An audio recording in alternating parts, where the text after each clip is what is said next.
Kaiju number 8 is one of the most generic animes I have ever seen. 32-year-old man-child who always wanted to become a defense force officer with his childhood friend to fight off monsters, aka kaijus, never achieved his dreams. He's working as a cleaner team that basically cleans up the aftermath and guts of the defeated monsters by the defense force around the town. But once again, one night, he gains the superpower to turn into the kaijus himself. And now he gets the chance to join the defense force by becoming a hero from zero. Pretty underwhelming stuff, I'm not gonna lie. This story we have heard many times. Guy joins an organization that fights the monsters, so now he has to get strong and protect his family and loved ones.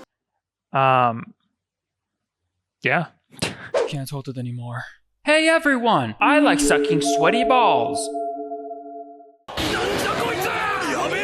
I started watching this anime with zero expectations and basically based. There was absolutely nothing that was calling out to me about this anime, and still isn't, but I was like, let's give it a shot. So I watched the anime and then opened the manga to read a couple of chapters, and by a couple of chapters I mean the whole thing. I actually caught up to the manga. I'm telling you, there was nothing that was incredible or super about this manga. But I did caught up to it, so guilty as charged. Man, it's hot in here, huh? I'ma just mosey up on out of here.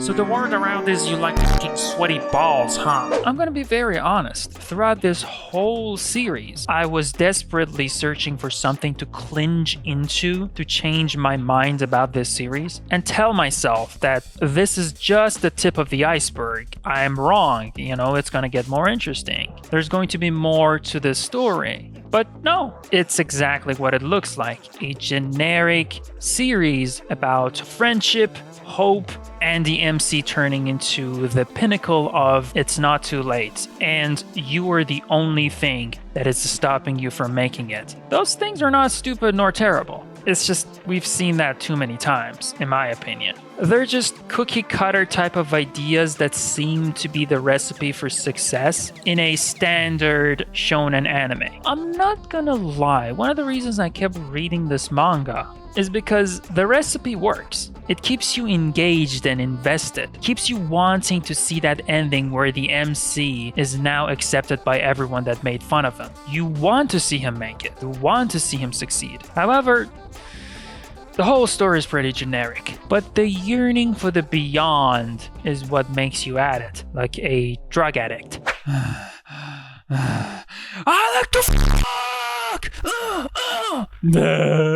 Get your sweet ass over here, please, I swear, just a tip. Come over here. There are a few things that cringe me out every time it shows up in the manga, that I would like to mention it. The people in the command room, right, are always screaming. 99% of the panels that show the command room, the operator's mouth are always open.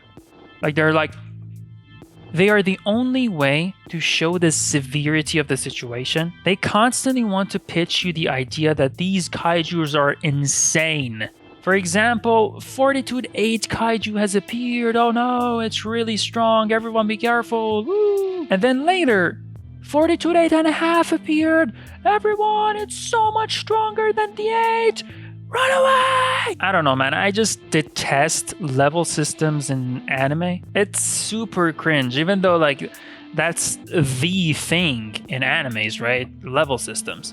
It doesn't add anything of value. It just tells you how you should feel about that specific monster or whatever the hell it is. And because of the nature of how fast things come and go in these sorts of shonen mangas, there's just no other way but to tell the audience how they should be feeling about this new monster that just came up on the screen. Imagine if they would do the same thing in Marvel movies. I mean, I'm not a big fan of Marvel movies in general, but imagine every time a new villain appears on the screen, they would start talking about their power levels. I mean, I don't know, do they do that in Marvel movies? I don't think so, right? Like, Abomination is level 7, but oh, be careful, Thanos is level 10. Ooh, doo, doo, doo. Like what the actual F? You know what I mean? The same goes with the unleashed combat power of the defense force. Every time there is a fight and the people in the command room are yelling the unleashed combat power or whatever, I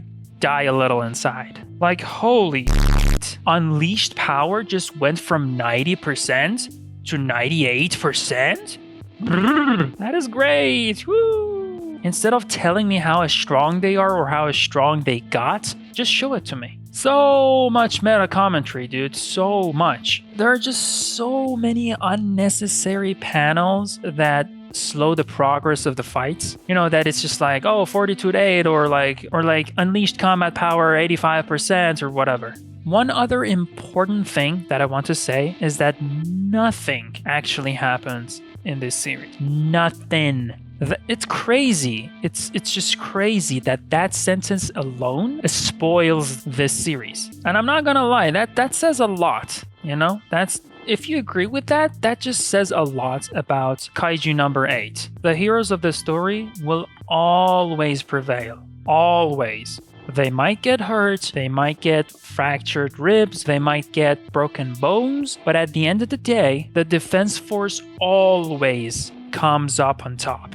They just keep moving like nothing happened to their body, you know, just like a robot. Oh no, the captain has fractured ribs. What are we gonna do? He's gonna lose now. Oh no. Well, psych. It doesn't matter. The kaiju gets f***ed anyways. I know the suits that the defense force wear are supposed to have healing powers, but I mean, come on, dude. There are zero consequences whatsoever. So the only point of announcing that the suit is overheating or broken bones detected is just telling you how you should be feeling about the severity of that situation. Again, I want to be very clear. I did caught up to the manga. I enjoyed it, okay? I could have talked about how good this series is, but I feel like everyone just does that. There's just too much talk about how great an anime is or how incredible a series is, but not too much talk about, you know, how it could have been better or the specific things that it actually sucked at, you know?